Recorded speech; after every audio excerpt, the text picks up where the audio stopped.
جو اس کو آئین اور قانون نے اختیار طاقت دی ہے، اس آئین اور قانون کے دائرے میں رہ کر وہ طاغوتی قوتوں کو شکست فاش دے سکتا ہے اللہ کے فضل و کرم سے، یا نہیں دے سکتا؟ صرف آمریت کے خلاف یہ احتجاج کرے، طاغوتی قوتوں کے خلاف یہ روڈوں پر آ جائے، صرف اپنا ووٹ یہ صحیح استعمال کرے، صرف اپنی آزادی کو صحیح استعمال کرے، جو اللہ نے اس کو وس دیا پیسے کا اس کو صحیح استعمال کرے۔ ہے کوئی سارا عالم اسلام میں ایسی انقلابی جماعت جو اللہ کی زمین میں طاغوتی قوتوں کے خلاف صحیح معنوں میں؟ مجھے بتائے، جو اپنے آپ کو بتاتے ادھر بھی طاغوتی قوتیں موجود، وہی جماعتیں طاغوتی قوتوں کے خلاف کے حق میں لڑتے۔ ہم اپنے دور میں دیکھ رہے تھے نا کہ طاغوتی قوتوں کو مزید مضبوط کرنے کے لیے انہوں نے جہاد نہیں کیا،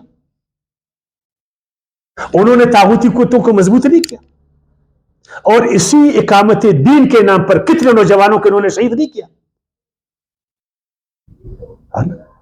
کتنے مسلمان ملکوں کو انہوں نے نہیں اجاڑا۔ بغداد آپ کے سامنے ہے، کابل آپ کے سامنے ہے، طرابلس آپ کے سامنے ہے، شام آپ کے سامنے ہے، عراق آپ کے سامنے ہے، کیا میں آپ کو بتاؤں؟ یہ نہیں دیکھیں، جنگ کا ایک طریقہ ہے۔ آج اللہ کے فضل و کرم سے صرف نوجوانوں کو تم ایک سماجی ایک سیاسی شعور دے دو، اس کو ایک جمہوری شعور دے دو۔ دیکھو، جدوجہد کے طریقے ہمیشہ بدلتے ہیں، ہجرت بھی تو جدوجہد کا ایک طریقہ ہے نا، یا نہیں ہے؟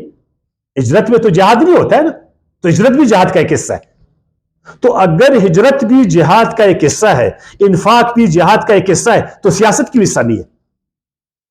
اگر وہ سیاست قرآن کے مطابق، اگر وہ سیاست عوام کے لیے مفید ہو، کس نے تم کو بولا تم آج کے دور میں ریاست کے خلاف لڑو؟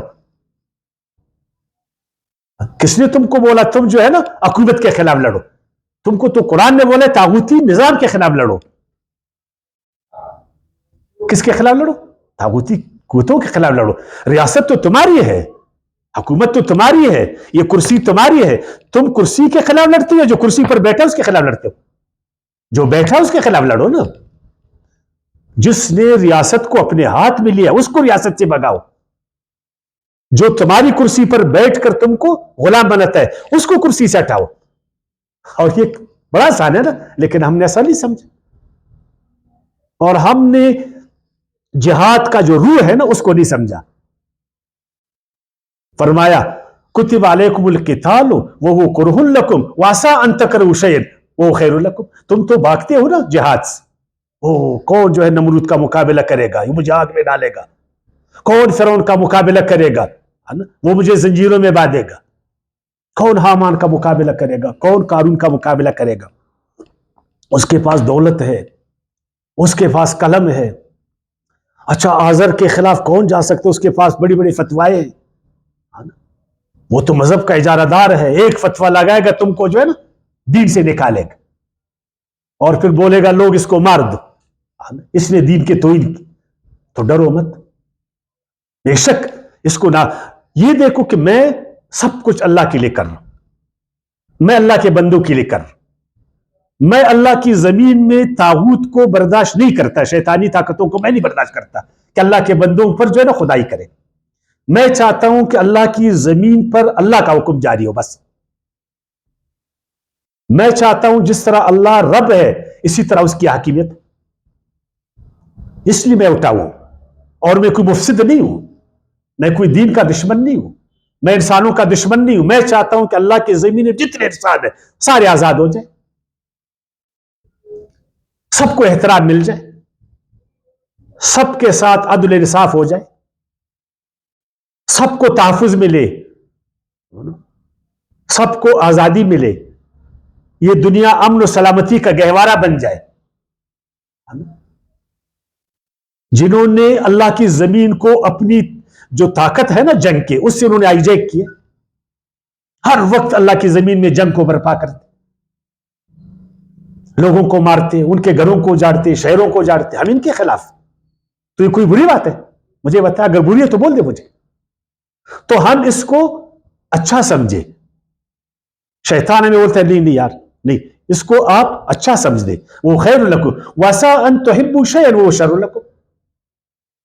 یہ جو تم طاغوتی قوتوں کے خلاف نہیں لڑتے اور کہتے ہو کہ خدا جانے وہ جانے، بس میرے لیے نفلیں بہتر ہے، میں وضو پر وضو کر رہا ہوں، ہر وضو کے بعد 2 رکعت میں نفل پڑھ رہا ہوں، میں جو ہے نا 70,000 بار کلمہ شریف کو پڑھ رہا ہوں، ہر نماز کے بعد جو ہے نا میں ذکر اذکار کرتا ہوں، اور میں 1 مہینے میں 10 قرآن ختم کرتا ہوں، اپنے بچے کو میں نے حافظ قرآن بنا ہوا ہے، 30 عمرے میں نے کیے اور 7 حج میں نے کیے،